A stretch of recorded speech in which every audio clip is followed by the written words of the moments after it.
Hello everyone, स्वागत है आपका आपके यूट्यूब चैनल एम रेलवे में। जैसे कि आप लोगों को पता है, क्लास 1 हमारा कंप्लीट हो चुका है। कुछ इस तरह से सिलेबस है।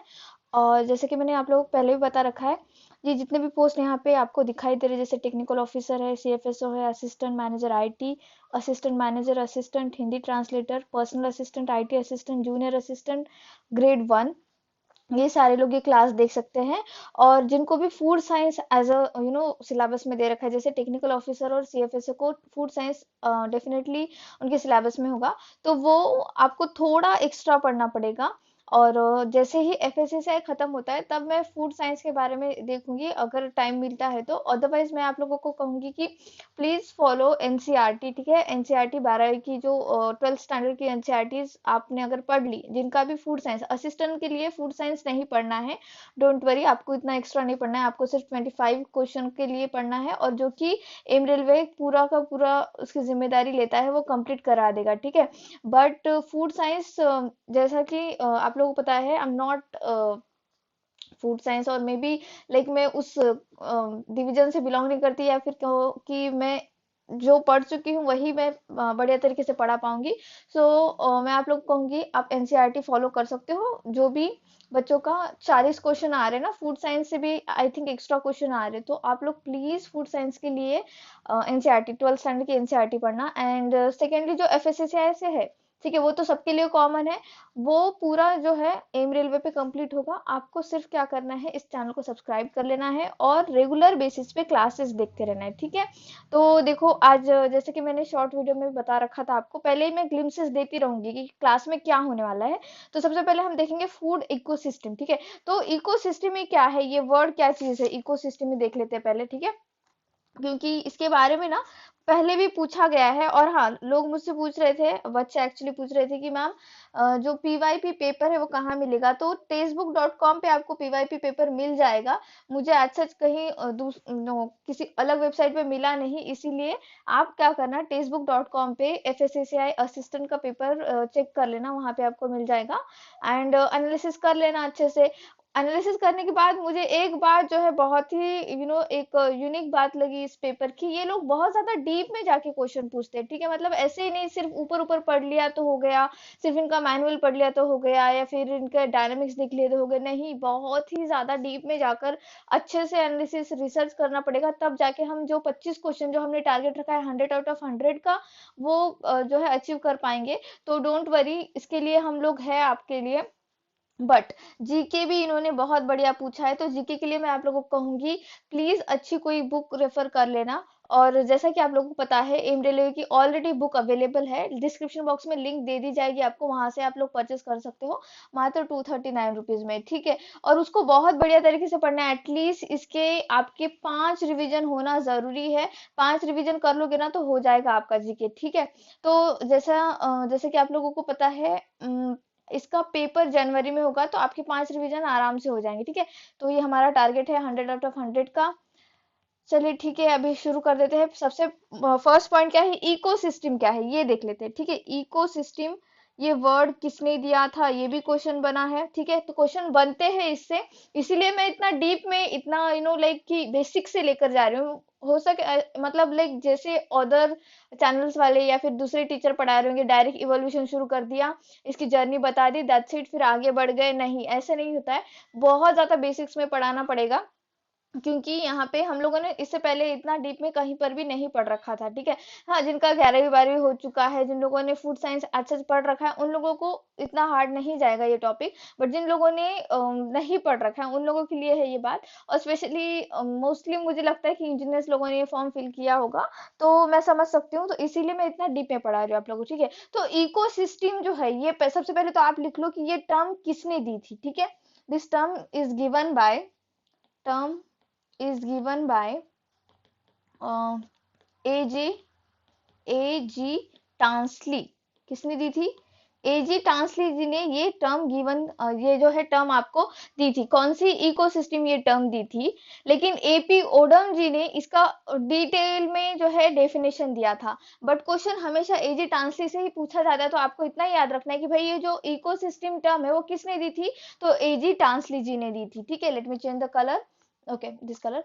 तो देखो अब इकोसिस्टम होता क्या है, ठीक है बाबा इकोसिस्टम वर्ड दे दिया किसी ने, हमने मान लिया, हो गया सब कुछ ठीक है। तो इकोसिस्टम वर्ड क्या है, इकोसिस्टम का मतलब होता है living and non living thing, ठीक है। जो लिविंग थिंग है, ठीक है, जो लिविंग थिंग्स है वो नॉन लिविंग थिंग्स के साथ इंटरेक्ट कर रही है और अपने जो है सर्वाइवल की एक लाइफ चेन या कहेगी एक लाइफ साइकिल बना रही है, ठीक है।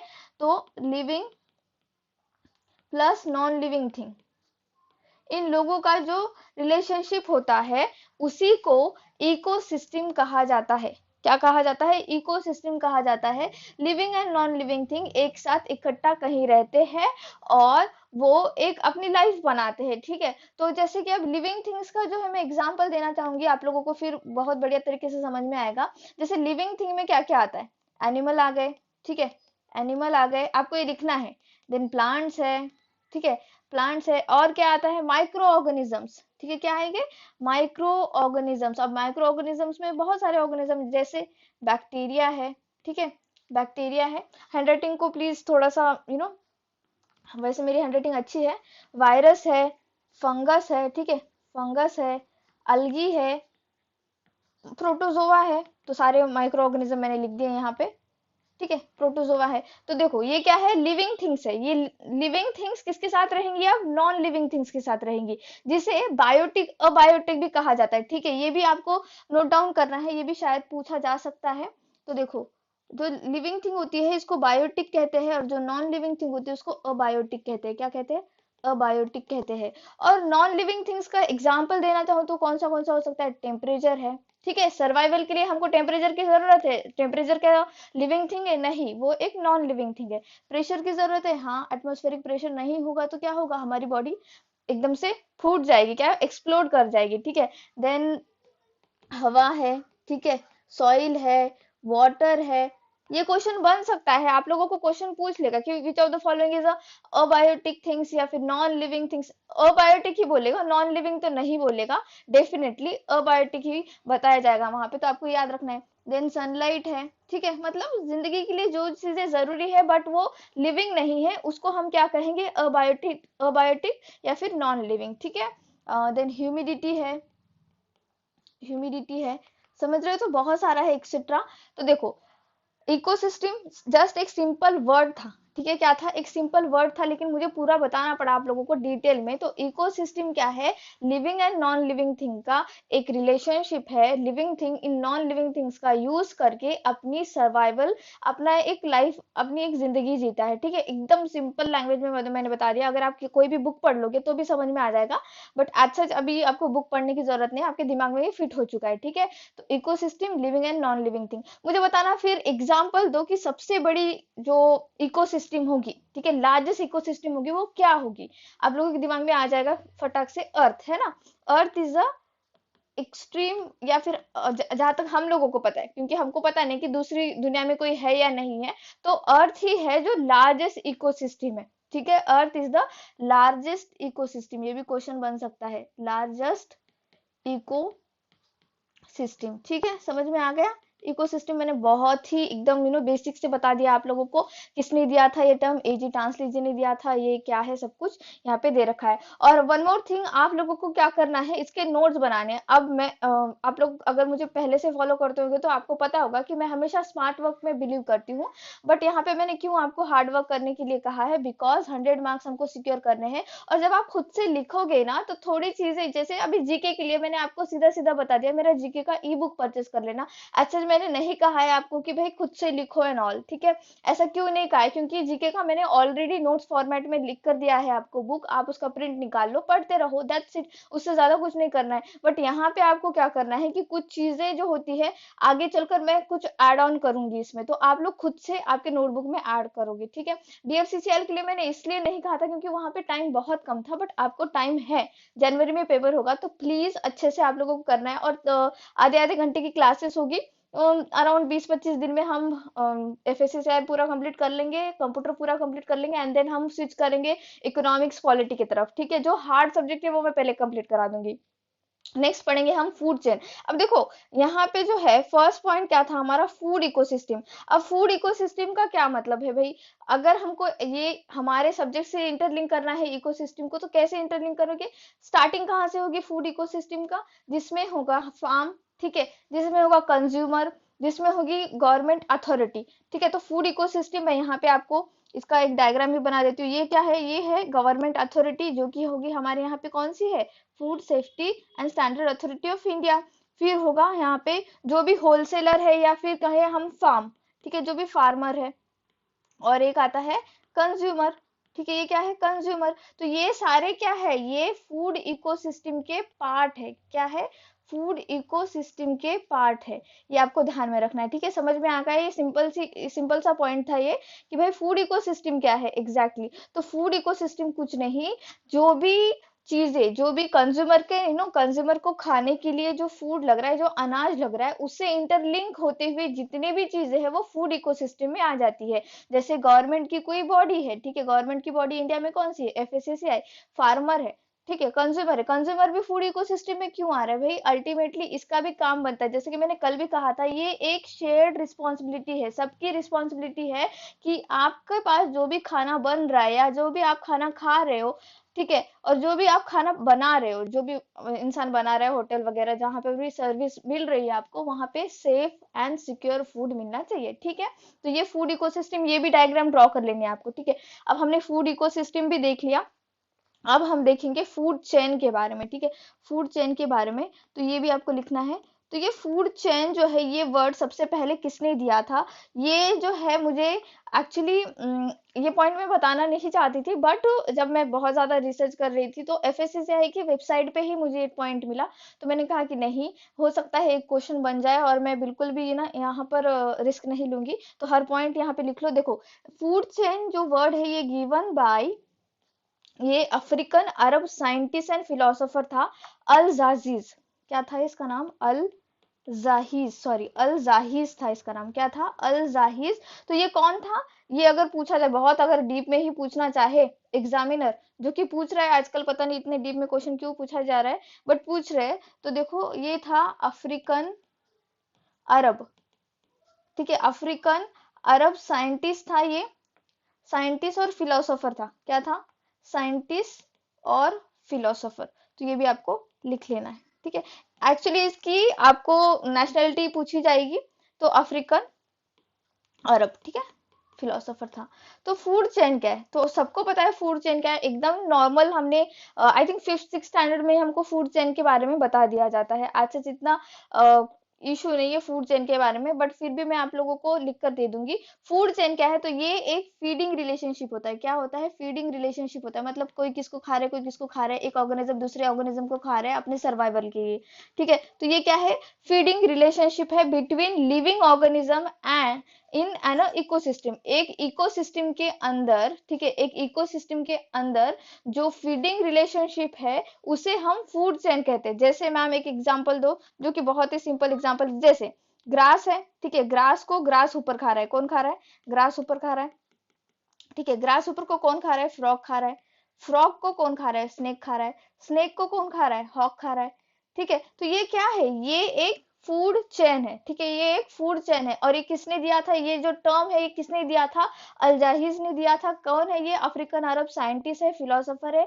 और फूड चेन क्या है, एक फीडिंग रिलेशनशिप है। अब यहीं पर अब देखो फूड चेन, अगर हम इसमें अपना एग्जाम्पल दे, अपना जो लाइक रोजमर्रा का प्रैक्टिकल लाइफ का एग्जाम्पल दे, तो यहाँ पे ग्रास के पास क्या आ जाएगा, जो भी अनाज बन रहा है, सपोज व्हीट है, ठीक है, ये कहाँ पे बन रहा है, फार्म में बन रहा है, तो ये व्हीट जो है वो प्रोसेस होगा, प्रोसेस होगा, ठीक है, प्रोसेस होगा, देन हमारे हमारे पास आएगा या फिर होलसेलर के पास आएगा, ठीक है, होलसेलर के पास आएगा, होलसेलर के पास से रिटेलर के पास जाएगा, रिटेलर के पास से किसके पास जाएगा, कंज्यूमर के पास जाएगा। तो ये क्या है, ये भी एक फूड चेन की तरह ही है, समझ रहे हो। या फिर डायरेक्टली आप ऐसे भी लिख सकते हो, व्हीट है, ठीक है, जो फार्म से व्हीट निकला है, let me rub this, farm से जो है गेहूं आया है, ठीक है, व्हीट, ठीक है, आपने वो रिटेलर से खरीदा है या फिर होलसेलर से खरीदा है, ठीक है, रिटेलर हो गया यहाँ पे, या फिर डिस्ट्रीब्यूटर कहो, होलसेलर कहो, और फिर डायरेक्टली कंज्यूमर। तो इतनी छोटी सी भी जो है आपकी क्या बन सकती है, फूड चेन बन सकती है। तो जो फूड चेन है वो एक सिंपल एग्जांपल दिया जाए तो जो प्रोड्यूसर है, ठीक है, प्रोड्यूसर से शुरू होती है, जो नॉर्मल जो मेन प्रोड्यूसर है, और खत्म कहाँ होती है, जो कंज्यूमर है, ठीक है, जो let me rub this, okay, जो कंज्यूमर है, ठीक है। ये है फूड चेन, जो कि फूड चेन तो बहुत ही सिंपल है। फूड चेन के बारे में आज सच हमको जो है इतना ज्यादा पढ़ना नहीं है, बस इतना समझ लो कि ये क्या है, एक फीडिंग रिलेशनशिप है, इसको किसने नाम दिया था एंड ऑल, ये चीजें हो गई। अब इसी नाम को क्या किया गया था आगे एक किताब में 1927 में, ठीक है, ये आपको लिखना जरूरी है, प्लीज ये नोट डाउन कर लेना। यही बात को बाद में पब्लिश किया गया था, कब, 1927 में। कौन सी बात को, फूड चेन वाली बात को ही, ठीक है। ये फूड चेन वाली बात जिस बंदे ने दी है, अफ्रीकन अरब अल जाहिज ने जो दी है, इसी को बाद में पब्लिश किया गया कब, एक बुक में पब्लिश किया गया इन 1927, ये नोट डाउन कर लो, 1927 बाय चार्ल्स इल्टन। किसने, by, let me change colour, by Charles Elton, ठीक है, बाय चार्ल्स इल्टन, ठीक है। और इसी बंदे ने, चार्ल्स इल्टन ने बाद में इंट्रोड्यूस किया, ठीक है, इसने बाद में क्या इंट्रोड्यूस किया, फूड वेब। क्या इंट्रोड्यूस किया इस बंदे ने, food web, introduce food web. अब ये फूड वेब क्या है, अभी तो हमने फूड चेन पढ़ा मैम, आप फूड वेब भी पढ़ना पड़ेगा, तो हाँ पढ़ना पड़ेगा। तो फूड वेब क्या चीज होती है, तो फूड वेब ये कॉम्प्लेक्स नेटवर्क होता है। क्या होता है, ये एक बहुत ही ज्यादा कॉम्प्लेक्स नेटवर्क होता है बिटवीन इंटरकनेक्टेड फूड चेन, ठीक है, complex network of inter connected food chain. तो आप लोग कहोगे फूड चेन का ही एक पूरा कॉम्प्लेक्स नेटवर्क है, ठीक है। तो मैं आपको इसका एक एग्जांपल देती हूँ, सिंपल सा एग्जांपल देती हूँ, जैसे कि ग्रास का, ठीक है, ग्रास है, ठीक है, ग्रास है, तो ग्रास क्या है, ये हो गया प्राइमरी प्रोड्यूसर, ठीक है, ग्रास जो है वो प्राइमरी प्रोड्यूसर है। अब इस ग्रास को रैबिट खा रहा है, कौन खा रहा है, रैबिट खा रहा है। अब इस ग्रास को काऊ भी खा रही है, गाय भी खा रही है, और इसको डियर भी खा रहा है, ठीक है। अब इस डियर को, इस काऊ को और इस रैबिट को कौन खा रहा है, टाइगर खा रहा है, ठीक है, टाइगर खा रहा है। तो समझ रहे हो, तो ये क्या है, ये एक कॉम्प्लेक्स नेटवर्क है, फूड चेन का ही कॉम्प्लेक्स नेटवर्क है ना। आप ऐसे भी कह सकते हो कि भाई ये एक फूड चेन है, late me change the colour, ये वाला, ठीक है, ये एक फूड चेन है ना। कैसे, ग्रास है, ग्रास को डियर खा रहा है, डियर को टाइगर खा रहा है, ये एक फूड चेन है। दूसरी फूड चेन कौन सी है, दूसरी फूड चेन ये है, ठीक है, ग्रास है, इसको रैबिट खा रहा है, रैबिट को टाइगर खा रहा है, ये दूसरी फूड चेन है। तीसरी फूड चेन कौन सी है, तीसरी फूड चेन ये है, ग्रास को काऊ खा रहा है, टाइगर खा रहा है, ये तीसरी फूड चेन है। तो देख रहे हो कि दो तीन ऐसे कॉम्प्लेक्स फूड चेन नेटवर्क मिलाकर एक फूड वेब बनता है, एक फूड जाला बन रहा है, ठीक है। वेब क्या होता है, वेब का मतलब क्या होता है, जाला, ठीक है। तो ये क्या बन रहा है, एक फूड वेब बन रहा है। तो यहाँ पे जो ये टाइगर है, सपोज आप समझो कि टाइगर अगर खत्म हो जाती है, टाइगर का नामो निशान खत्म हो जाता है, तो क्या ये फूड वेब है या ये फूड चेन है, ये स्टेबल रहेगी, बिल्कुल नहीं रहेगी। कैसे, अगर ग्रास है, ठीक है, अगर ये रैबिट ये ग्रास को खा रहा है, तो ग्रास जो रैबिट की जो पॉपुलेशन है वो बढ़ती जाएगी, बट इस रैबिट को खाने के लिए टाइगर मौजूद है क्या, नहीं है। तो इसमें क्या इंपॉर्टेंट है, इस फूड वेब में सबसे ज्यादा इंपॉर्टेंट क्या होता है, इस फूड वेब में इंपॉर्टेंट होता है एक तो प्रोड्यूसर और एपेक्स बॉडी। ये इसको क्या कहते हैं, एपेक्स प्रीडेटर, क्या कहते हैं इसको, apex predator. Sorry for the background noise, I am sorry, लेकिन मेरे वॉइस पे फोकस करना, ठीक है।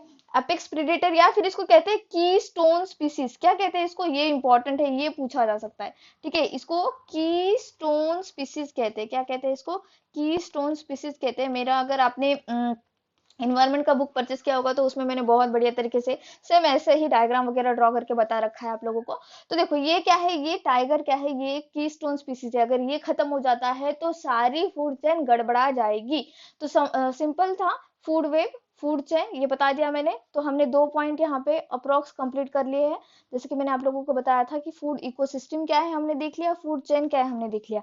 अब फूड सप्लाई चेन क्या है हम डायग्राम से देखते हैं। तो देखो फूड सप्लाई चेन एकदम सिंपल है, रॉ मटेरियल, ठीक है। रॉ मटेरियल जो है, जैसे ये देखो मूंगफली दिख रही है यहाँ पे, मीट मीट यहाँ पे गाय दिख रही है डायरेक्टली, गेहूं है वगैरह, तो ये क्या है, ये रॉ मटेरियल है जो हमको फार्म से मिल रहा है, और फिर ये जाके क्या होगा, फूड प्रोसेसिंग होगी और इसका मैन्युफैक्चरिंग होगा। जैसे मैंने पहले भी बता रखा है आप लोगों को, जब मूंगफली है, मूंगफली का क्या होगा, अब आगे जाके क्या बनेगा, इसका तेल निकलेगा। तो ये जो तेल हम मूंगफली का तेल खाते हैं, तो ये प्रोसेस फूड में आता है। क्या आता है, ये प्रोसेस फूड में आता है, ठीक है, इस तरह से।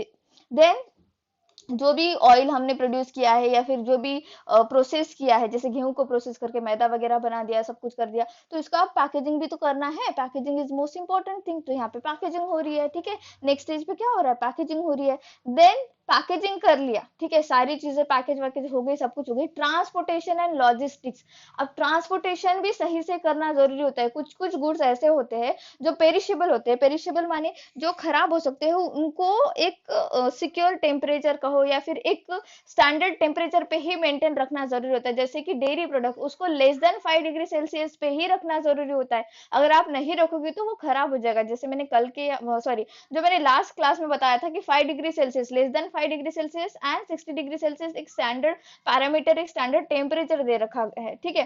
देन ट्रांसपोर्टेशन हो गया, लॉजिस्टिक हो गया, उसके बाद आता है मार्केट एंड रिटेलर। ये जो भी चीजें हैं ट्रांसपोर्ट होके एक तो होलसेलर के पास जाएगी या फिर रिटेलर के पास जाएगी। होलसेलर के पास ही जाती है एक्चुअली, फिर वहां से रिटेलर एंड डिस्ट्रीब्यूटर लेते हैं। जब हम स्टेक होल्डर्स पढ़ेंगे वो देखेंगे।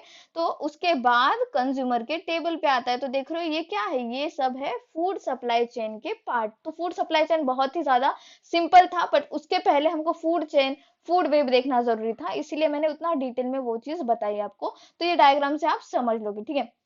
हमने क्या देख लिया अभी, फूड चेन देख लिया, फूड सप्लाई चेन देख लिया। अब stakeholders in food supply chain देखेंगे, ठीक है। क्या देखेंगे, stakeholders in food supply chain, ये भी हम डायग्राम से ही देखेंगे। तो प्लीज डायग्राम ड्रॉ कर लेना जैसे आप लोगों को बताया जा रहा है, ठीक है। तो देखो स्टेक होल्डर्स माने जो वो सारे लोग, ठीक है, वो सारे लोग जो आपको आपका खाना आपके टेबल तक लाकर दे रहे हैं, जो जिम्मेदार है आपके अनाज को प्रोड्यूस करने से लेके उसको प्रोसेस करने, पैकेज करने, डिस्ट्रीब्यूट करने एंड आपके टेबल तक लाने के लिए, ठीक है। तो स्टेक होल्डर्स में सबसे पहला कौन आएगा फिर, ये तो बहुत ही ज्यादा मतलब बेसिक है कि सबको पता होना चाहिए, ये फार्मर आता है। कौन आता है, फार्मर। और ये जानना क्यों जरूरी है, स्टेक होल्डर्स पढ़ना क्यों जरूरी है, क्योंकि हमको फूड अथॉरिटी बहुत बढ़िया तरीके से पढ़ना है।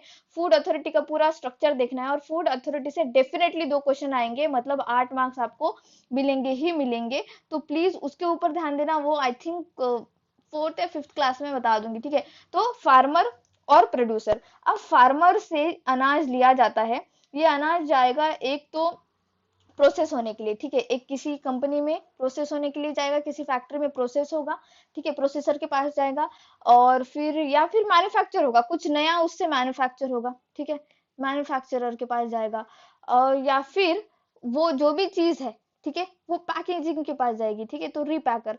अब देखो सीधा सीधा क्या है कि यहाँ से चीज कहाँ, फार्मर या प्रोड्यूसर से चीज कहाँ पे आई है, प्रोसेस होने के लिए आई है, या फिर मैन्युफैक्चर के होने के लिए आई है, या फिर पैक होने के लिए आई है, ठीक है। फिर यहाँ से कहाँ जाएगी चीज, यहाँ से चीज जो है आगे पहुंचेगी होलसेलर, होलसेलर के पास, ठीक है। यहाँ पे क्या होता है कि भाई जो आपका प्रोड्यूस किया गया चीज है, ठीक है, जो भी आपने अनाज प्रोड्यूस किया है, एक तो आप प्रोसेसर के पास भेजोगे या किसी कंपनी को भेजेगी, या फिर आप उसको क्या करोगे, एक्सपोर्ट करोगे। क्या करोगे, एक्सपोर्ट करोगे। ये भी इंपॉर्टेंट है पॉइंट, यहाँ पे आपको लिखना है ये, ठीक है। तो एक्सपोर्टर भी यहाँ पे सेम लेवल पे आता है। किसके लेवल पे आता है एक्सपोर्टर, एक्सपोर्टर आता है आपके प्रोसेसर या मैन्युफैक्चरर के लेवल पे, ठीक है। एक्सपोर्टर, एक्सपोर्टर आ गया। तो फिर मैम इंपोर्टर का क्या है, तो इंपोर्टर भी यही आता है, जो भी हम अनाज इंपोर्ट करते हैं, ठीक है, जो भी अनाज हम इंपोर्ट कर रहे हैं, एक तो उसका फिर से पैकेजिंग होगी, ठीक है, जो कि रीपैकर में आ सकता है, या फिर उसका फिर से प्रोसेसिंग होगा, अपने हिसाब से उसका प्रोसेसिंग किया जाएगा। सपोज कहीं से अमेरिका से कोई चीज मंगा रहे हैं हम लोग, ठीक है, कुछ भी अनाज मंगा रहे हैं या फिर कुछ प्रोसेस हुआ फूड ही मंगा रहे हैं, तो उसको पहले चेक किया जाता है। सपोज हमारे स्टैंडर्ड के हिसाब से नहीं है, या फिर हमारे हिसाब से मसाले वसाले नहीं गिरे, तो हम उसको उस हिसाब से उसको कन्वर्ट करेंगे, या फिर उसको डायरेक्टली कैंसिल ही कर देंगे, फिर से वो वापस चला जाएगा, ठीक है, समझ रहे हो। तो ये होता है इस लेवल पे, ठीक है, ये 3 लेवल पे ये चीजें चलती है। फिर यहाँ से क्या आगे क्या होता है, तो जो भी इंपोर्ट की गई चीजें है, एक तो किसी कंपनी में चली जाएगी प्रोसेस होने के लिए, या फिर या फिर ये डायरेक्टली किसी होलसेलर के पास चली जाएगी। किसके पास चली जाएगी? होलसेलर के पास चली जाएगी, जो कि होलसेल के मतलब बहुत ज्यादा लॉट में वो खरीद लेगा, लॉट में खरीद कर फिर उसको किसी रिटेलर को बेच देगा, या फिर वो डिस्ट्रीब्यूटर के पास चली जाएगी। तो समझ रहे हो कि ये लेवल पे क्या आता है, ये सेकंड जो लेवल है यहाँ पे क्या आ रहा है, यहाँ पे आ रहा है होलसेलर या फिर डिस्ट्रीब्यूटर। ठीक है, यहाँ पे आ रहा है होलसेलर एंड डिस्ट्रीब्यूटर। देन जो भी प्रोसेसिंग हो रहा है फूड, ठीक है, मैन्युफैक्चर हो रहा है, वहां से भी फूड होलसेलर के पास आता है। कहाँ पे आता है? होलसेलर के पास आता है। और यहाँ से सेम, यहाँ से फूड, ठीक है, होलसेलर के भी पास आता है, और यहाँ से डायरेक्ट ट्रांसपोर्ट भी होता है चीजें। ठीक है, डायरेक्टली ट्रांसपोर्ट भी कर देगी ना ये कंपनी, क्यों यहाँ वहां भटकेगी किसी होलसेलर के पास? ये क्या कहेगी कि हमने पूरा बनाया है, हमने इसको मैन्युफैक्चर किया है, प्रोसेस किया है, तो हम इसको ट्रांसपोर्ट करेंगे और हम इसको रिटेलर के पास डायरेक्टली भेज देंगे। अब होलसेलर के बाद कौन सा स्टेज आता है? होलसेलर के बाद आएगा छोटे छोटे रिटेलर। कौन से?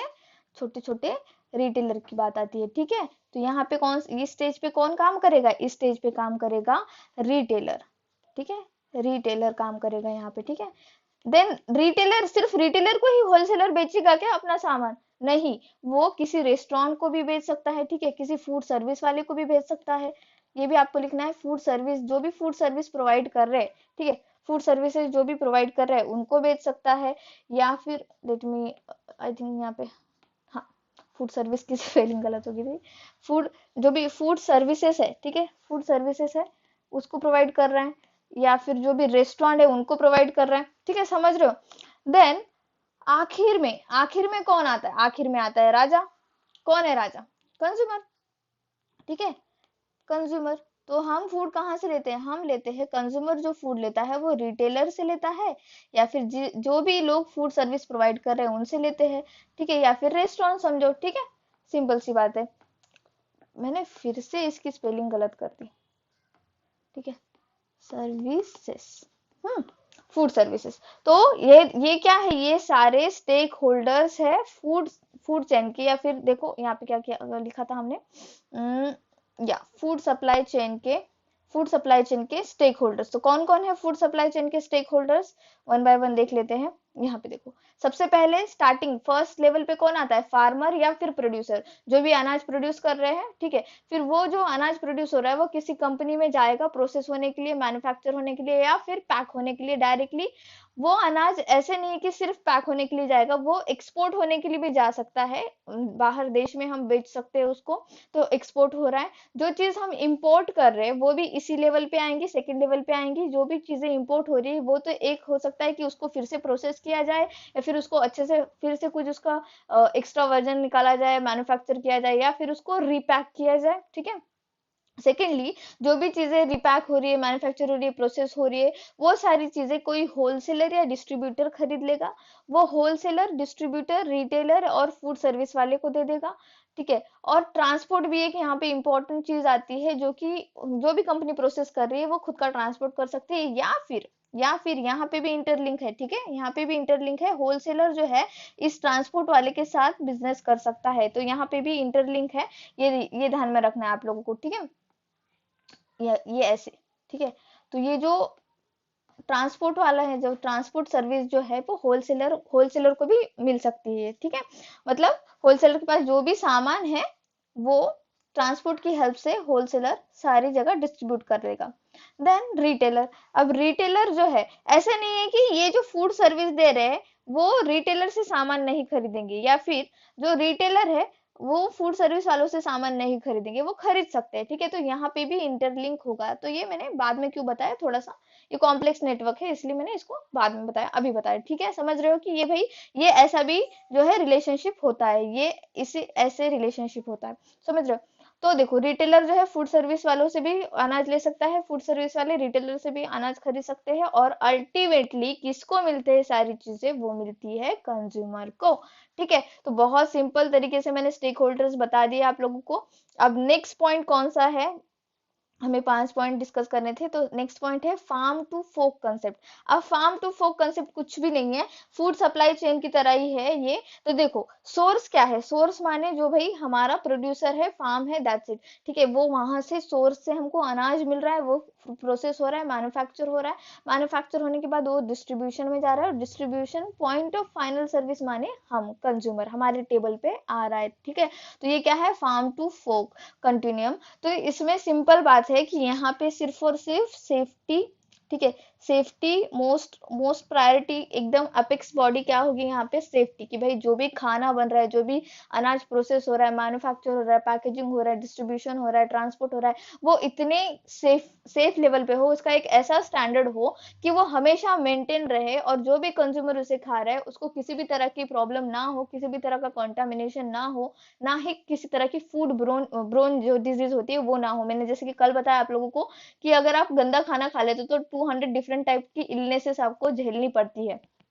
ठीक है, जिसमें स्टार्ट होता है डायरिया से और फिर एंड होता है कैंसर से। और कैंसर में क्या होता है, प्रीमेच्योर डेथ हो जाती है, आपकी जिंदगी मतलब लाइक आपकी लाइफ ज्यादा हो सकती थी, because of that contaminated food आपकी लाइफ जो है वो कम हो जाएगी। ठीक है, तो ये किसकी गलती है, वो गलती होगी जो भी फूड अथॉरिटी है या जो स्टेक होल्डर्स है जो हैंडल कर रहे हैं, उनकी गलती होगी। और सफर कौन करेगा, आम आदमी करेगा, कॉमन पीपल करेगा। तो ऐसा ना हो इसीलिए एक फूड इकोसिस्टम बनाई गई है, जिसमें सारे लोग पार्टिसिपेट करते हैं, कंज्यूमर से लेकर तो government body and farmer, everybody. ठीक है, तो हम जब रूल्स एंड ऑल्स देखेंगे एफएसएसएआई के, तो वहां पे मैं आपको डिटेल में बता दूंगी, बट यहाँ पे जितना इंपॉर्टेंट था वो मैंने बता दिया, बहुत ही डिटेल में मैंने अच्छे से आपको एक्सप्लेनेशन कर दिया ये 5 पॉइंट। तो प्लीज आप लोगों ने क्या करना है कि इसको अच्छे से रिवाइज करना है, और आप लोगों ने नोट्स नहीं बना रखे तो प्लीज नोट्स बना लेना, जो भी स्टेटमेंट मैं बता रही हूँ वो उसको नोट डाउन करते रहना, जहां पर भी जो भी ईयर बताया जा रहा है उसको तो हाईलाइट कर ही लो, हो सकता है कि पूछ लिया जाए। ठीक है, 4-4 मार्क्स के लिए की क्वेश्चन है, तो आप लोगों को जितना ज्यादा डिटेल में पढ़ सकते हो उतना ज्यादा डिटेल में पढ़ो, क्योंकि ये स्कोरिंग सब्जेक्ट है। ठीक है, ये स्कोरिंग सब्जेक्ट है और स्कोर आप कर सकते हो, 100 आउट ऑफ 100 कर सकते हो, बस थोड़ी ज्यादा मेहनत करनी पड़ेगी। अल्टीमेटली देखो यार, 55,000 समथिंग आपकी इन हैंड सैलरी होगी, 65,000 और मे बी 66,000 ग्रॉस सैलरी होगी, तो थोड़ा तो पढ़ लो। ठीक है, थोड़ा पढ़ लो। और जिन लोगों ने अभी तक फॉर्म फिल नहीं किया है और थोड़ा सा दिमाग में आपके चल रहा है कि भरूं या नहीं भरूं, तो बहुत अच्छी अपॉर्चुनिटी है, फॉर्म फिलअप कर दो और इसको अच्छे से पढ़ना शुरू करो।